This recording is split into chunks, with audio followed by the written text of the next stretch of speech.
All right, Joanna, thanks for taking the time to talk to me.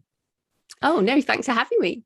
So I don't remember when I first discovered your work. I know it was some years ago through, I think, your podcast. And then I discovered you had all these really helpful books about, well, every aspect of writing, but a lot of stuff on kind of marketing, building a writing career, things that I hadn't seen covered as much. There's a lot of things that will tell you show, don't tell, and, here's how to outline a novel, but very few things that help people. How do you actually like make a living as a writer? And it's something I haven't covered a lot with my audience. So I thought we could dive into that. But maybe first you could start with your background, how you ended up giving writing advice in the first place. Yeah, sure. Well, I know I've had a look at your website and had a look at your podcast, and I know you care about freedom and liberty and money as well. I think that's really important. I also have those values at heart.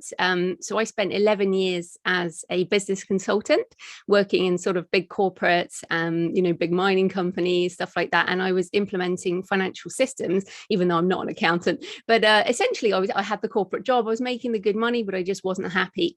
So I was looking for something else to do with my life, like we do, and looked at writing. But this was before the Kindle, so this was mid 2000, sort of 2005, 2006. It was, it was the traditional way, and I just was never happy with that. I'm a businesswoman.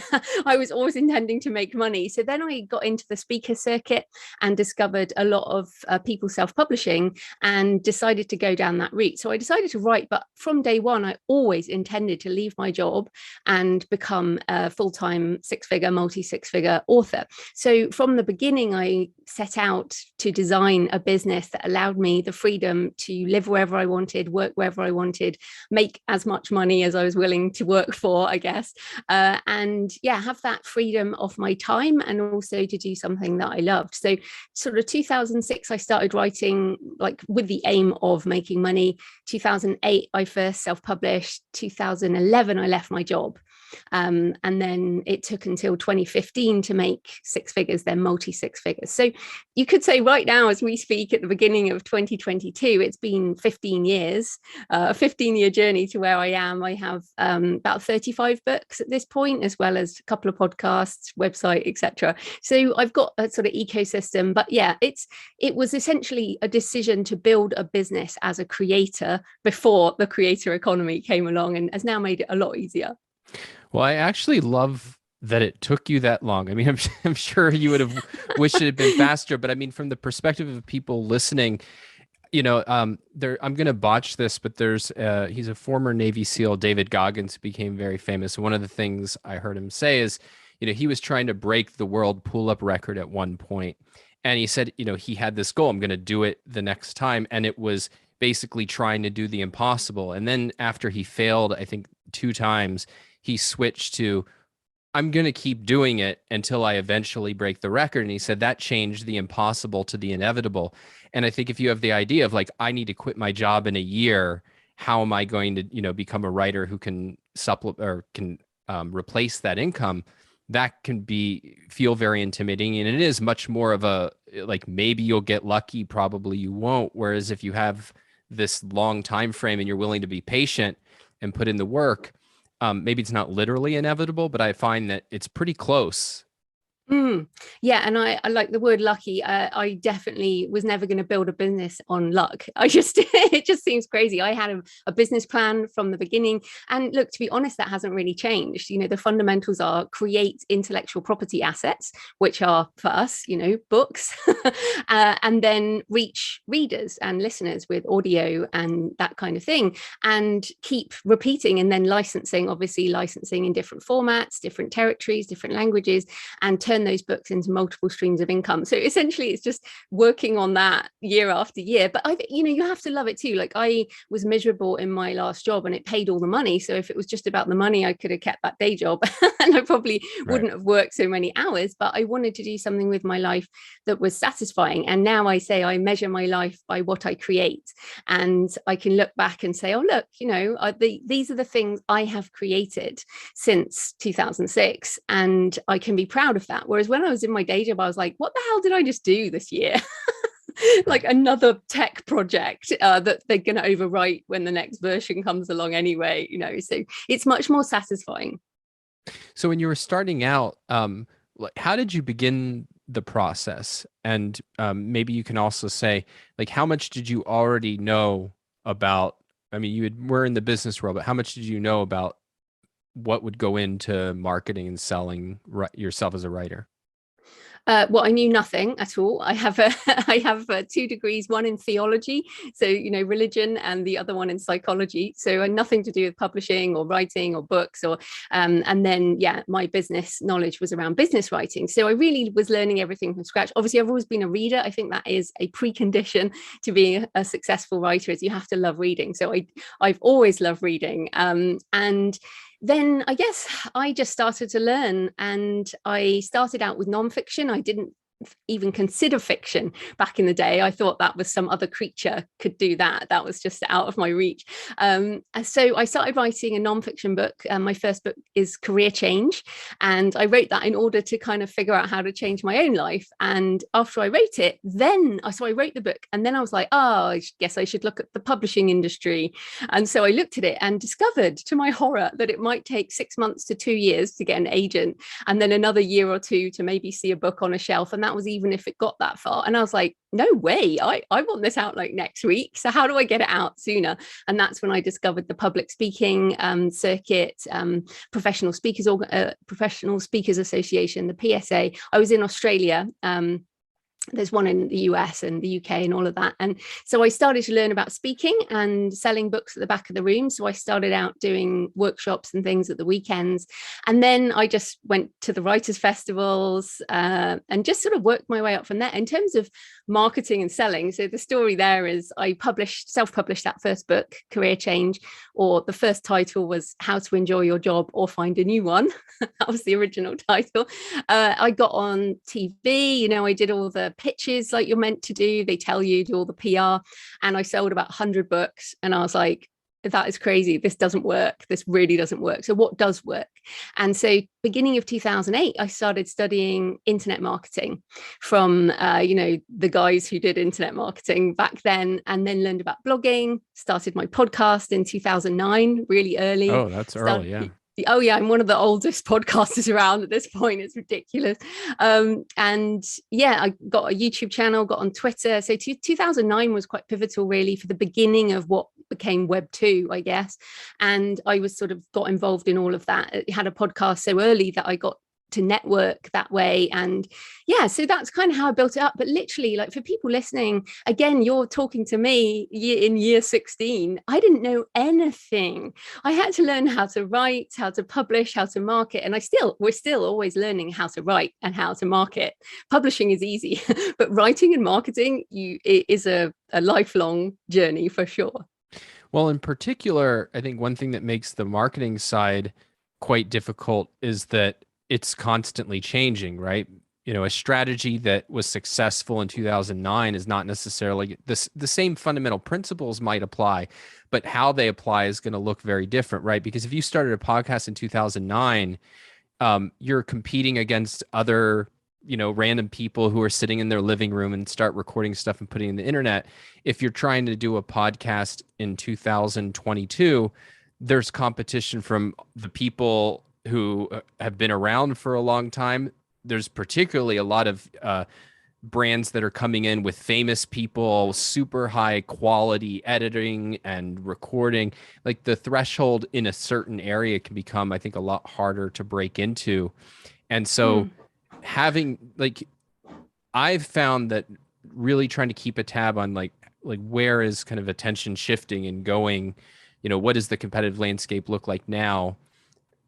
Has been important, because I've seen, like, if you start a blog today, that's probably not going to be the best way to build readership. Whereas, in the 2000s, I mean, it was an amazing tool.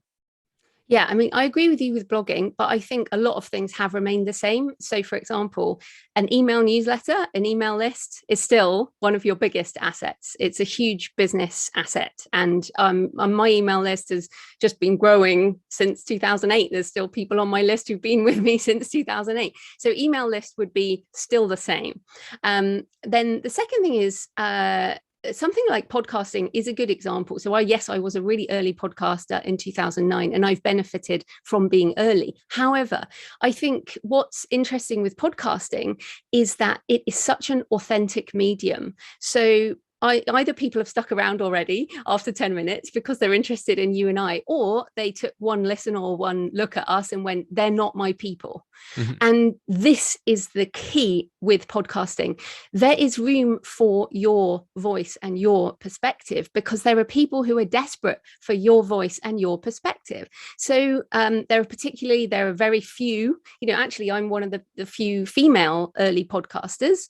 There's a lot more men in podcasting than there are women. There's a rising group of podcasters of color, but still far fewer than there are of those of us who are Caucasian. Then we talk about other languages. So if you're listening and you are not like us, then you have a really good opportunity, I think, because there's such a lack of diversity in podcasting. The other thing that's happened is the explosion of platforms, and particularly in the last 18 months, the rise of AI voice and automatic transcription, which means finally voice is search engine optimized. And this is major because for the first time, it means that I always include a transcript anyway to help the bots. But essentially you can be like, I use Spotify like a search engine, and that is a change in my behavior.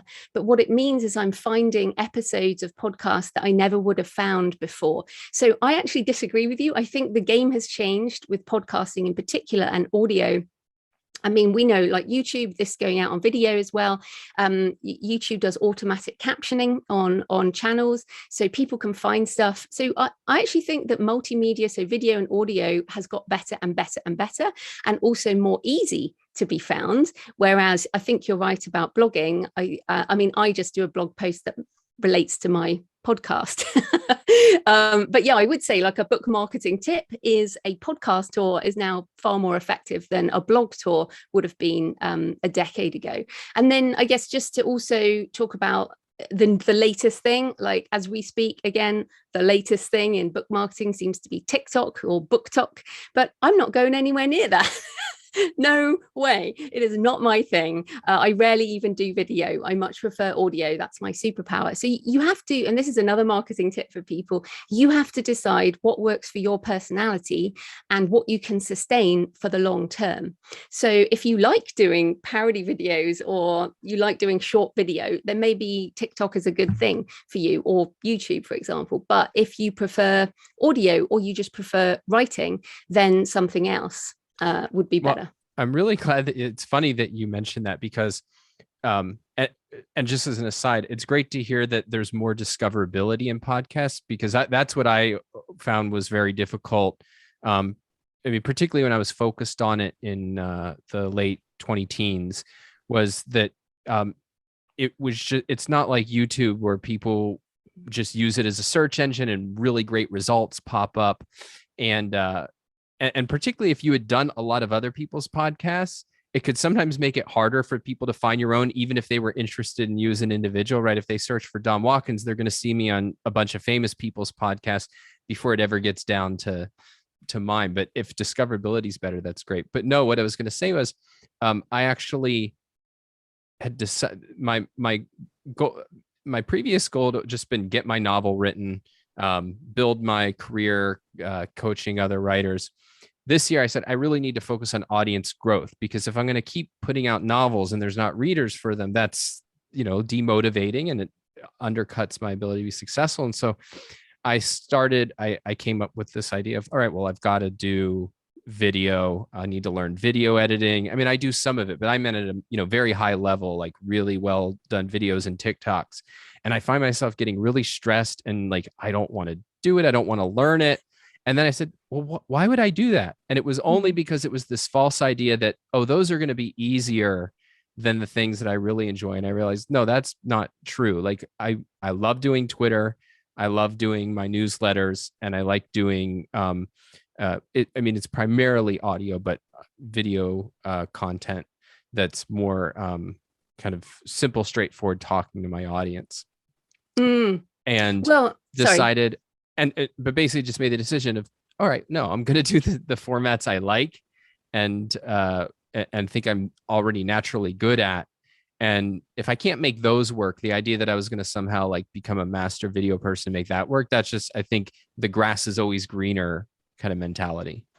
Yeah, and also, I mean, the amount of work that you have to put in to be successful on a platform like TikTok. I mean, this is the problem with the media. You really only hear about the outliers, not the masses of people sort of, who give up quite quickly. But in terms of fiction, let's talk about fiction marketing as opposed to how different it is to nonfiction. It is very, very different to market fiction than nonfiction. Nonfiction is really super easy.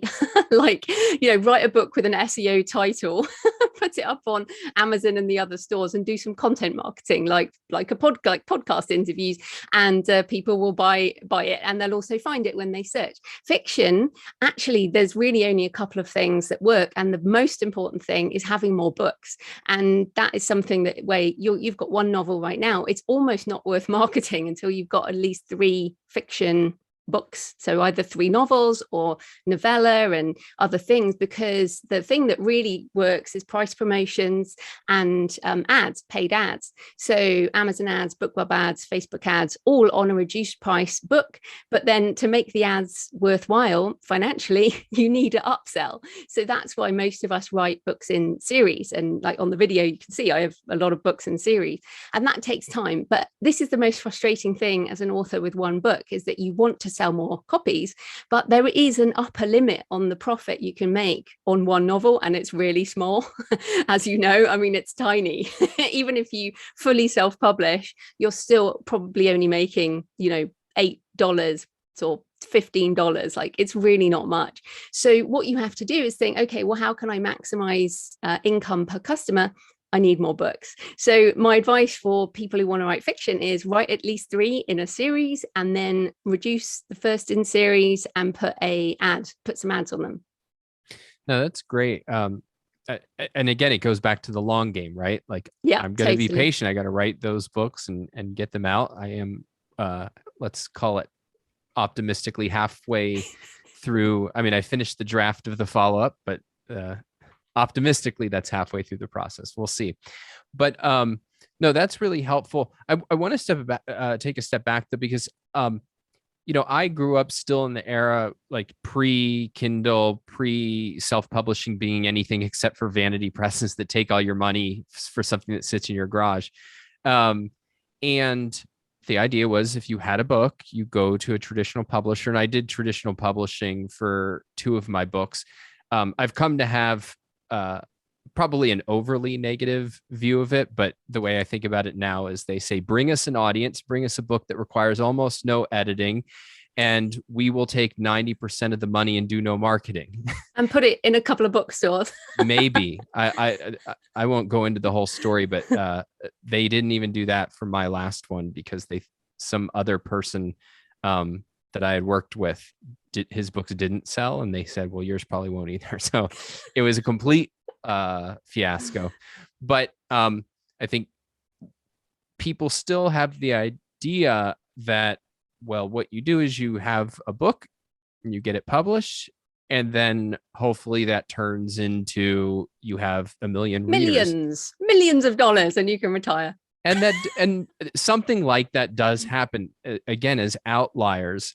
But I think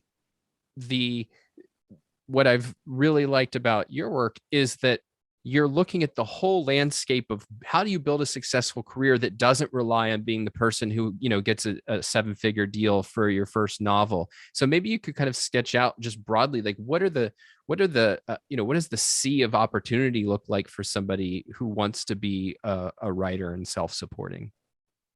Well, I think what's nice about now as we go into 2022, and I mean, it's not nice, we're still in the pandemic, but what the pandemic has done is completely shift things. I mean, things were already shifting, but the pandemic has moved so much more sales online. So if you think about what it means to sell a book to a customer, in America, it's often Amazon or Barnes and Noble, .com, or it might be your local independent bookstore, for example. But most people are either going to go like most print books are sold online. online, let alone most ebooks and digital, or digital audio is like 99% of audio sales. You know, a lot of people will have like Kindle Unlimited or Audible subscriptions. And so there's all of these things that people already buy things online. And then what you have to think, and why I'm excited, obviously I'm British, but I have always wanted an international business with no borders. I think it's crazy to have borders in a digital world.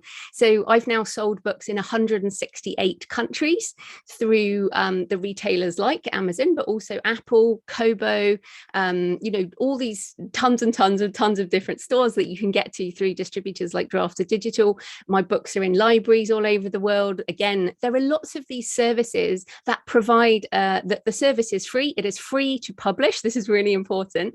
Obviously, you do have to, you should pay for professional editing and a professional cover design, but essentially it's your career is in your control. And when you upload a book to these platforms, you know, you can be live within a couple of hours for ebook, and really just the next day for print on demand. So if people don't know what print on demand is, you upload the digital files, and then, for example, if you order one of my books in print, and they're pretty much all in print except for the short stories, then one copy is printed and sent to you wherever you are, and it's printed in that region. So it's much cheaper, it's more sustainable, it's greener, and a lot of traditional publishers are moving to print on demand to deal with stock levels and warehousing and all those issues.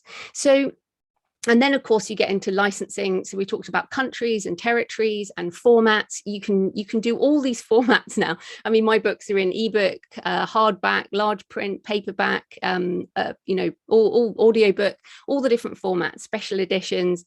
And then you can license in foreign language. So I've licensed books in French and German and in South Korea. And you can get these deals yourself, basically, or they come to you because publishers in these other territories are looking for books to license. So essentially what you have to think, again, you're right, it is a long game. It's, do I want a career where writing is the heart of what I do?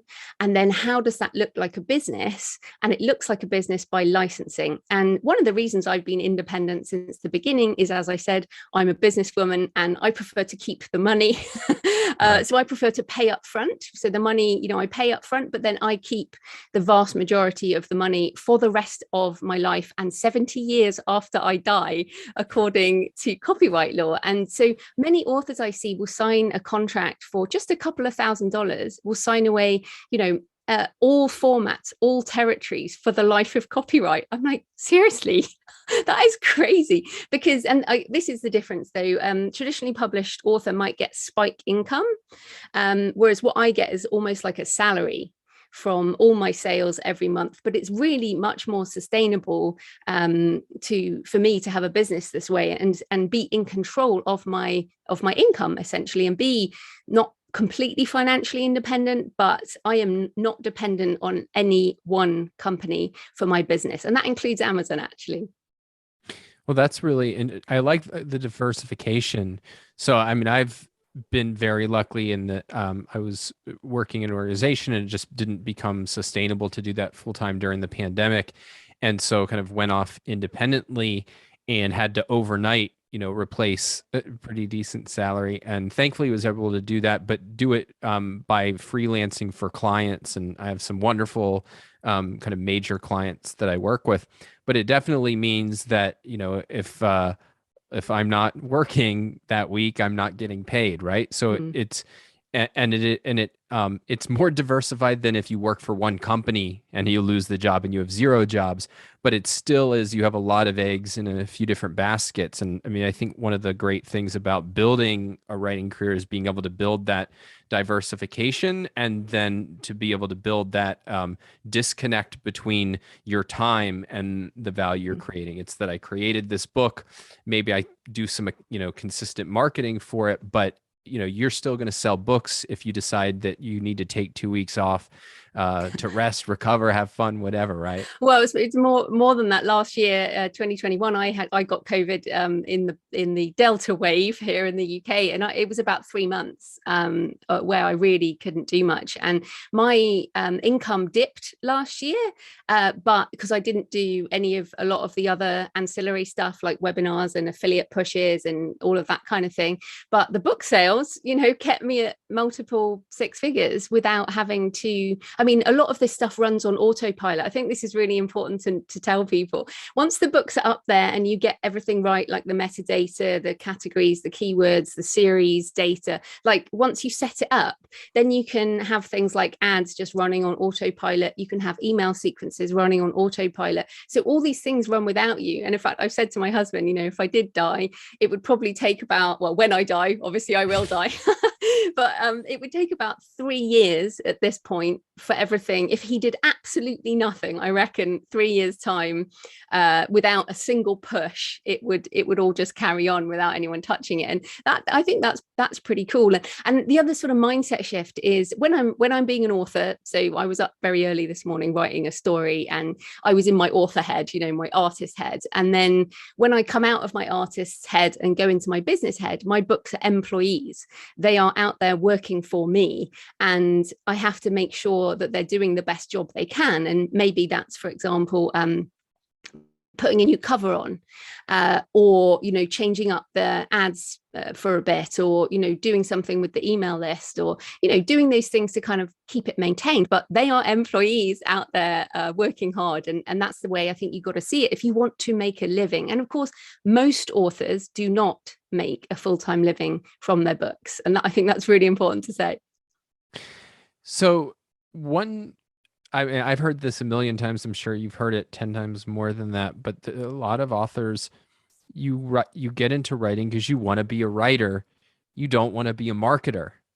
And so I guess what's your way that you address that when you hear that kind of resistance to stepping into marketing, which can be very foreign for somebody whose passion is books, not selling? I would say none of us expected to have to do this stuff. But equally, when your book's not going anywhere, and like you said, the main thing is now that traditional publishers want you to market too. So it doesn't actually matter whether you want to or not. The question is, what's your attitude going to be? And I think my attitude anyway, is to learn and to apply the principles of learning. And as we talked about, tap into what works for my personality, and also what is scalable. So I've always aimed for scalable marketing. For example, automatic email lists. So definitely, even if you have one book, you should have an email sign up to your personal website, not the publisher's website, your personal website, personal email list, so that over time you're building that email list. Like that would be a number one thing to do. And that's automatic. That will just run and run and run. So yeah, you have to, but in terms of changing your attitude, you literally have to say, well, what do I want? Because sure, you can write the best book ever. And if nobody buys it, will you be happy? That's the real question. And many authors, we're like, oh yeah, I just do it for the art. But actually, if you want to be published, then you are looking to find readers. And most people, when you push them, they'll be like, oh, I just want everyone to read it. And I'm like, well, what does that mean? Do you want 10 million people to read it? And even if you want 1,000 people to read it, how do you get 1,000 people to read your book? In fact, Tim Grohl, who I know one of his books is Your First 1,000 Readers or something like that. Copies, yeah. And so you have to hustle. In fact, you have to hustle far more at the beginning of your author career than I do now. For example, all I have to do is put an ad on book one of a 12 book series, and I make money. But if it's much easier once you have this ecosystem going on. Also, your confidence grows. Again, you're interviewing me in year 16. I was not like this at the beginning. I was petrified. I mean, still get petrified, but I mean, I just didn't know what I was doing. But what I was doing was learning and trying things. So my first podcast episode, this was back in the day. Okay, I would phone people on a phone, a handheld landline phone, and I would hold a recording device next to the phone. Wow. That's so if you go back and listen to episode 1 of the Creative Penn podcast, I've left it up because you got to leave these things up, right? Or my early YouTube videos in 2009. It is pretty embarrassing, but I just did it anyway. And you learn and you change and things shift. I mean, you don't know what's coming either. So I started in 2006, and then 2009, the Kindle hit, 2010, the international Kindle hit, and the world changed. It became easy for me to sell to Americans, which like changed my life, because Right. I was like, right, that's it, I'm in. And yeah, I mean, most of my money I make from sales in the US. And I was living in Australia at the time, which has about 20 million people compared to America with like 650 million people. So you have to like pick your market. And I was like, how do I reach those Americans? So you have to just decide how much, well, what is your definition of success? And then how much do you want it? And for me, it was always to leave my job. And then once I left my job, it was 6 figures, then multi 6 figures. And now, now I want to win a literary award. So that's a very different goal. I want to sustain my income, but win an award. So I've changed some things towards that. So you can change your goals, but you do have to decide what you want, basically.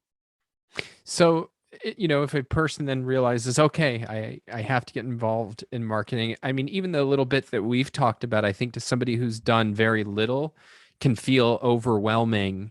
And I think having the mindset that you'll learn over time is good.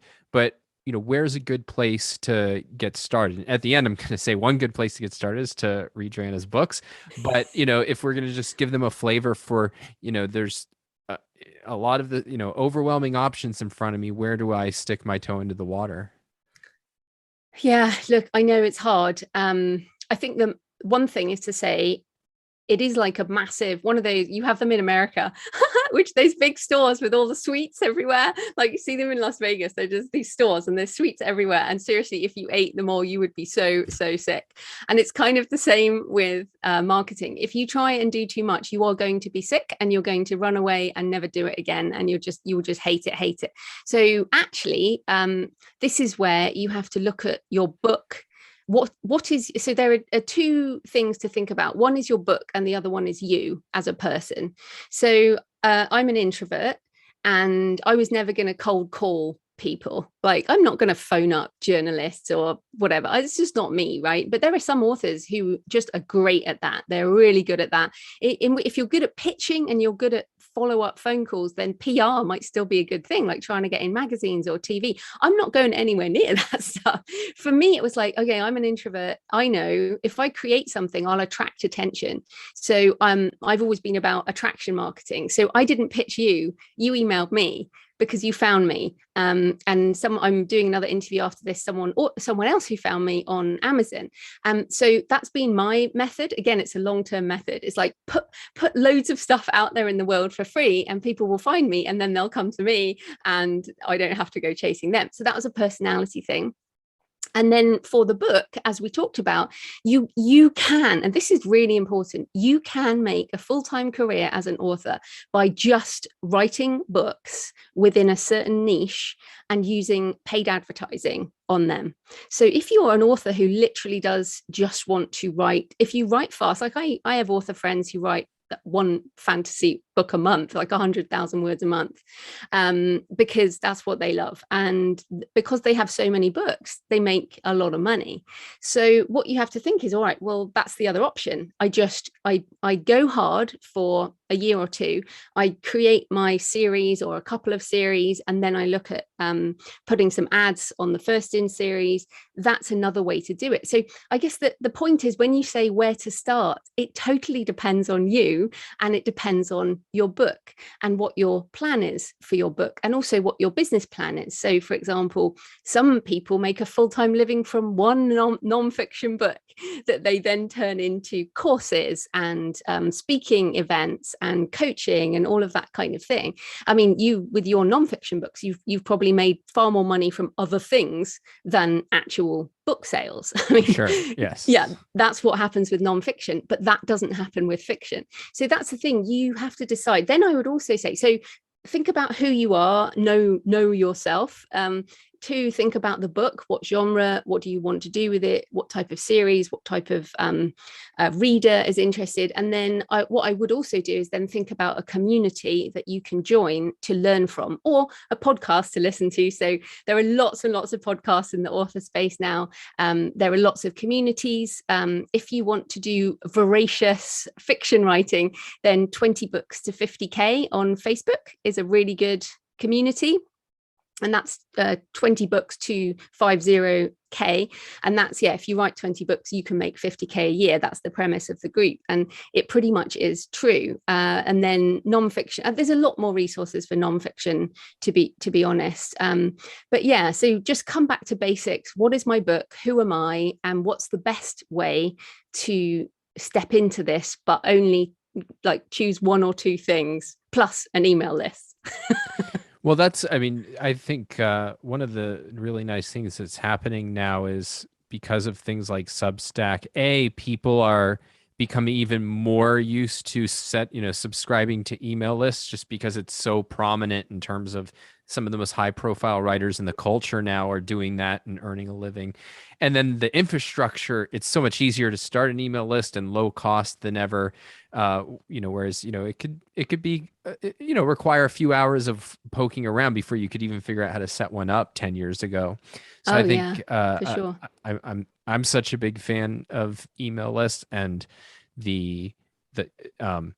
no better conduit to the people who are interested in you staying interested in you, and you being able to communicate directly to them. So I think that you can't reiterate that piece of advice enough. The tricky thing, well, that's a good question. So for fiction authors, that, what might I even put in an email list? Because, I think you noted kind of the business model that works for fiction, but in terms of, what am I doing with an email list where what I do is write stories? So, am I just promoting my novels again and again on my email list? And stories, if you write fiction, stories are what you write. So for example, this morning I emailed my fiction list, and what I always do is I only email like once every 2 months usually for my fiction list, and I send photos of where from my Instagram. So I have an Instagram. My main point of Instagram is to collect photos for my email list, so I know that I just log on to my Instagram and I've got some photos, and I put them in my email at the top, and I say, here's what I've been doing, here's what I'm working on. So I might talk a bit about my research, or maybe I've been on a research trip pre-COVID, or here's what I'm recommended reading. So I'm a thriller writer and dark fantasy / horror / crime, so I'll often recommend a whole load of books that I've been reading, because writers are readers. So reading list, you might say, many of us are in like free bundles, for example. Here's a bundle you can get, or here's a free book. You can talk about, once you've got a few books, you can talk about your backlist. So one of the things in my newsletter today was that one of my books is just out in audio.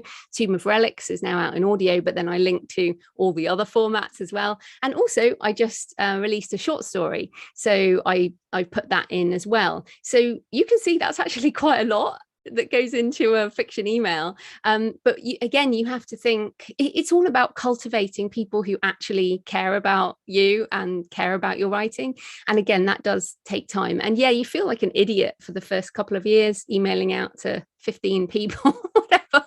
But over time, that's 15,000 or 150,000. And that's very cool. Or even let's say 500 people. Let's say you get a list of 500 people. Think about being physically in a room with 500 people. You'd be like, oh my goodness, I'm speaking in front of all these people. And that's pretty cool.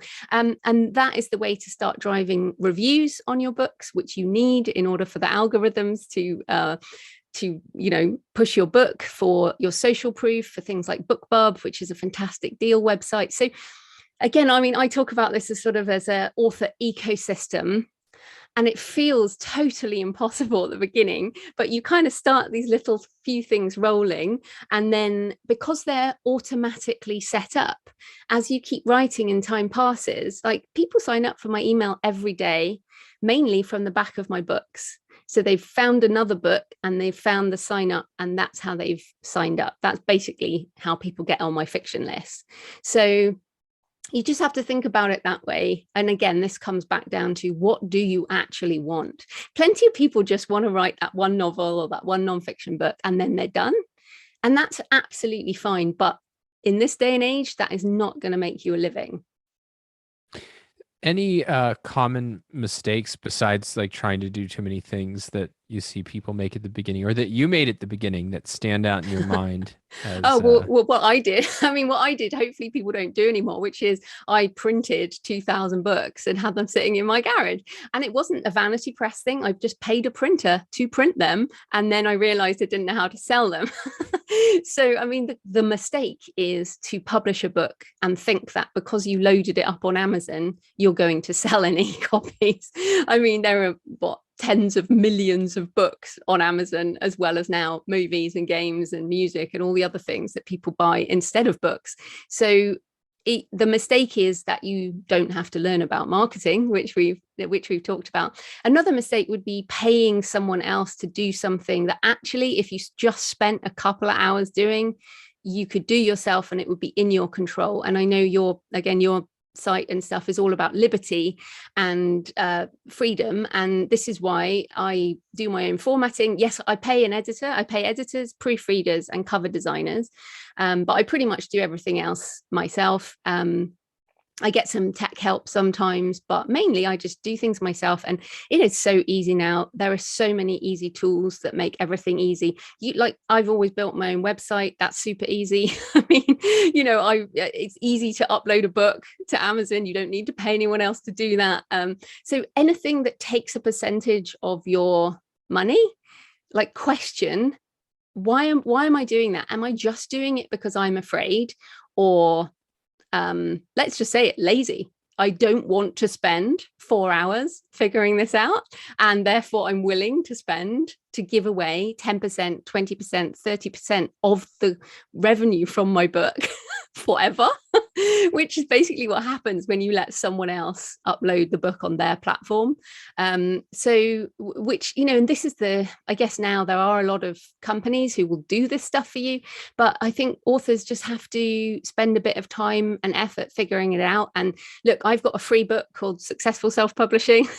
It's a free ebook. It's available. It's also in print if people like print and audio.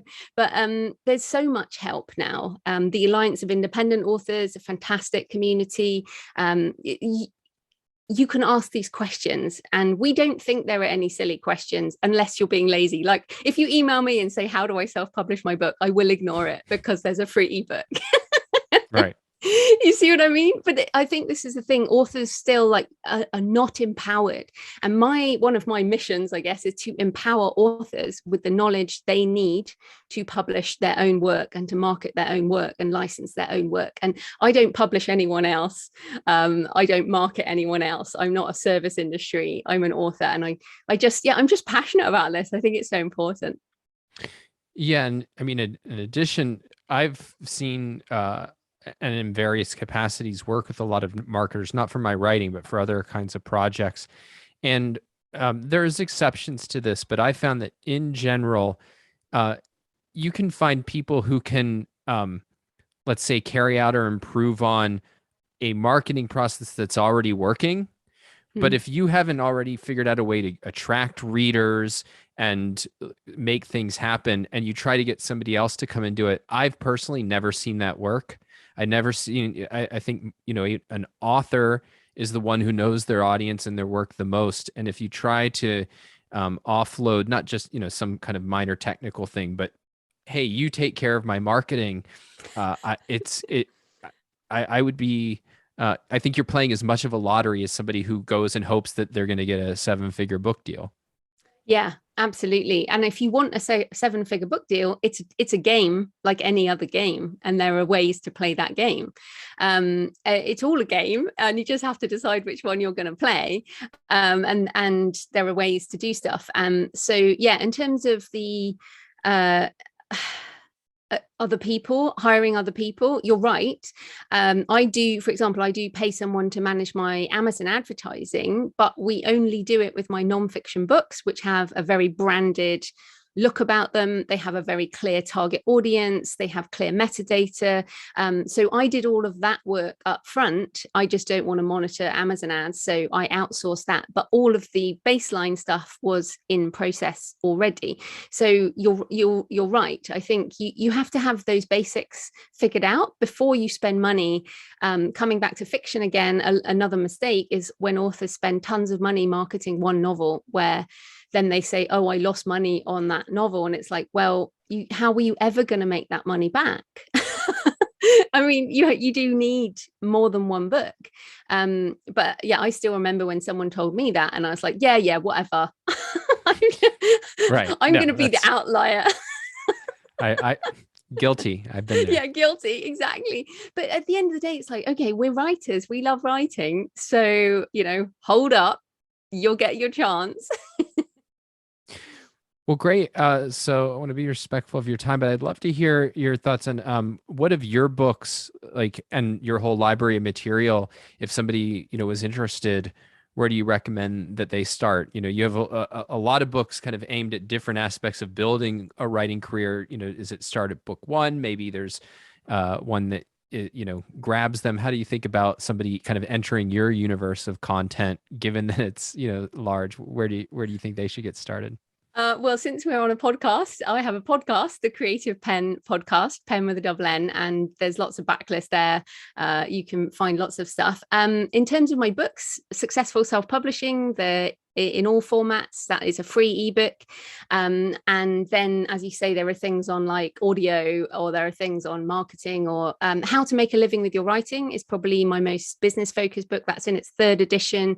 I just republished that last year. So that has a lot more about the detail of the business side of things if you want to make money. But yeah, and I'm on Twitter at the Creative Penn. If people have questions, that is a good place.